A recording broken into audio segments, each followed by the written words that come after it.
Wara kampanja ta' tindif minn Parks Malta li damet madwar 5 xhur, inġabru 750 tunellata ta' skart minn bosta postijiet madwar Malta u Għawdex li ma' spazji issa se jaraw tħawwil ta' 1500 siġra. F'din il-kampanja li saret ukoll bl-appoġġ tal-ħaddiema ta' Parks Malta, ħadu sehem aktar minn 20 għaqda kemm governattivi u anke non governattivi. Fl-eluq tal-kampanja fuq il-għasel, il-Ministru għall-Iżvilupp Sostenibbli Mirjam Dalli ringrazzjat lid diversi entitajiet għall-ħidma tagħhom.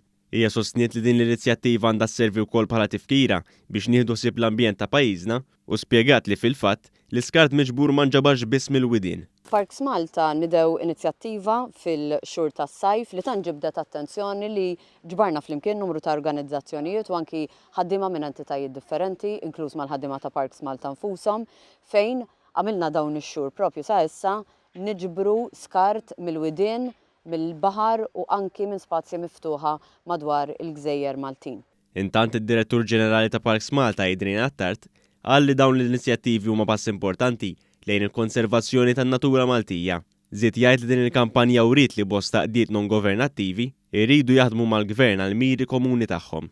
Kienet propju nidiet fil-14 ta' Lulju imma kellha tiġi estiża minħabba il-konkurrenza ta' ħafna individwi oħra u waqdiet volontari li rridu jingħaqdu magħna sabiex ikunu parteċipi f'din l-inizjattiva.